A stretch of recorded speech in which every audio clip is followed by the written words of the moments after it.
Hello everyone, welcome back to my channel. And if you're new here, my name is Dani and I'm vlogging my DIY van building experience.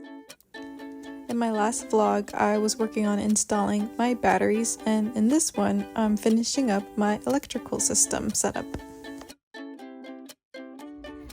Took 2 days and many unnecessary trips to Home Depot, but I believe this is the moment of truth.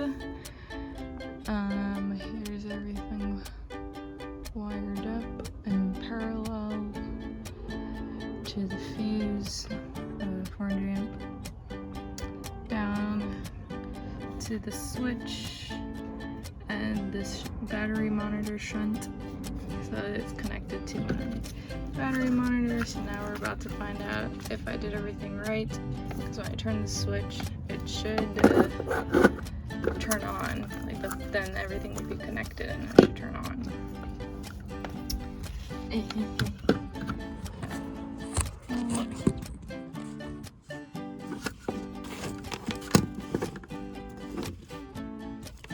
Okay, moment of truth. Switch. It says a thing. I ended up quickly wiring in my fans to test if it works, and it did. And the fan is running functionally well. And over here is where my 12-volt fuse panel currently sat. I eventually did place it properly, but this is just where I had it for hooking up my fans. So here's a close-up of my fan again. It's hard to tell, but it is on, so I actually take a piece of paper to show that currently it's doing, or it's sucking air out. But this fan can suck air out or blow air into the van. Okay, I'm gonna turn off my work light and see if this thing.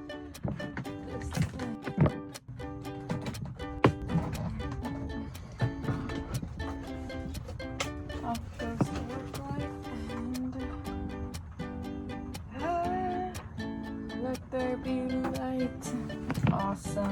And it's on, off. Oh, I love it. It looks super good.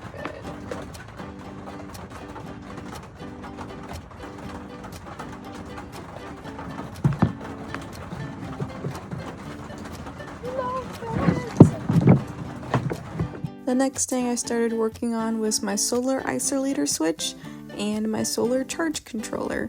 So the isolator switch lets me turn on and off the power coming from my solar panels.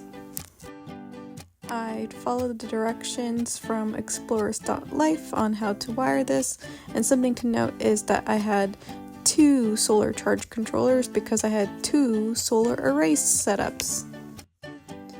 Through this whole process, I became very familiar with the stripping wire, crimping lugs and or ferrules, and heat shrinking as well.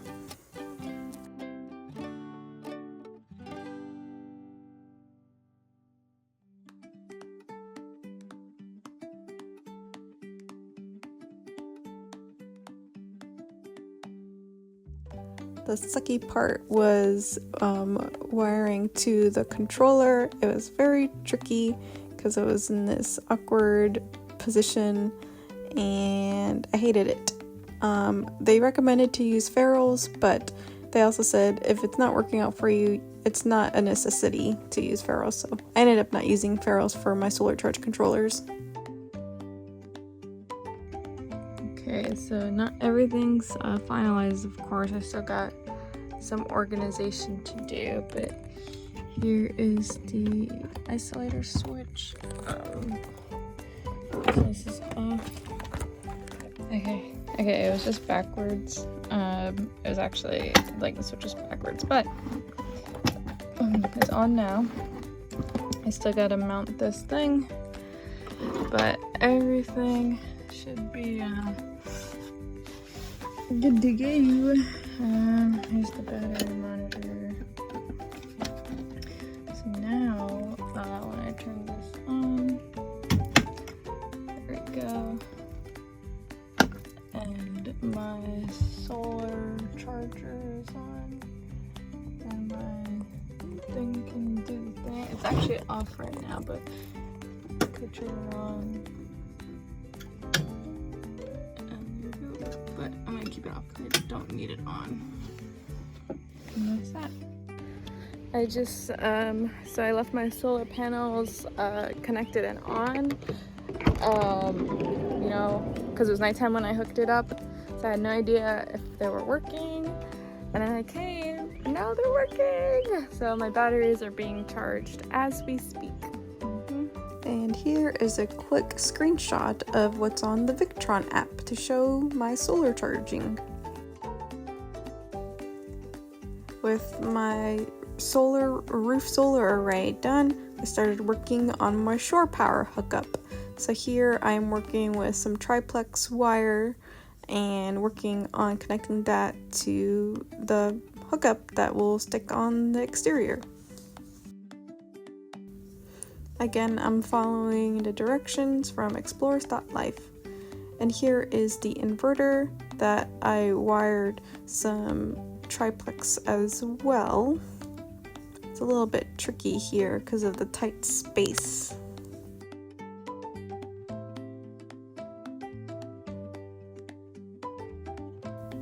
And you can see I'm using ferrules in this case.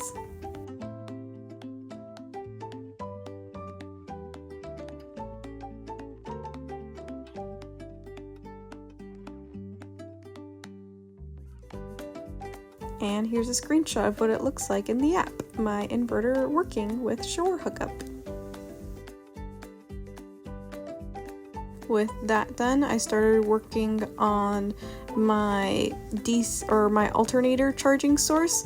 So I had to go to my van's battery and route some wire over to the front of the van that will go to my charge controller. And again, I'm just following the directions of explorers.life to do this properly. So annoying. Wait, am I doing righty tighty? Oh my. This whole time I was doing righty tighty. God damn it. Come on. That's it. Where's the other doohickey? Okay, let's try this. It doesn't really fit in here.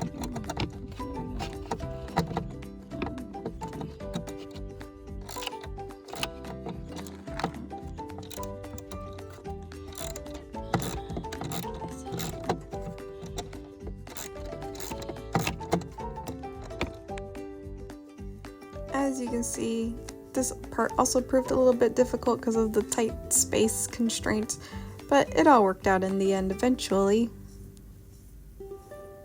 This was actually kind of an interesting part because I got to learn a little bit more about my batteries and how it works. With this setup, I had a 60 amp mega fuse,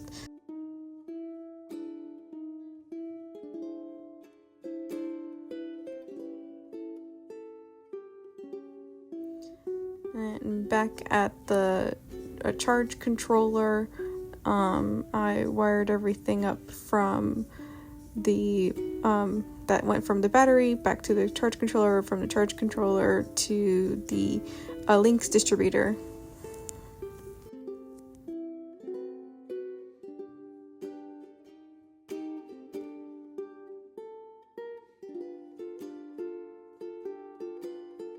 It took a little while, but I did get my portable solar kit. It's like a little briefcase to add on to my current solar array. And I've hooked it up to my solar port gland or whatever, and it works. Thank you all again for watching, and don't forget to check me out on Instagram and TikTok for other contents that I post there as well. So beautiful. He's bigger than I thought. I thought this was a tiny fridge, but this fridge is freaking huge. Whoa, I can survive for like a month. The true test though. Don't look at my garage. The true test is I wanted to see, please God, please. I wanted to see if both these topple would fit in the fridge, which is right here. This is the fridge. What is this? Oh my God, it's a little ice cube tray. I love it. I love it. Oh no. Oh, it's so close. Okay, I can like squeeze it in. Oh, but it's gonna be so hard to get out. Oh my God. Okay, it didn't pass the topple test. But I'll just get a size smaller or something. Or, I don't know. I'll figure out what I'm gonna do. I'm kind of sad about this. This is what I wished would fit in there. But still, that's okay. Those duck hairs.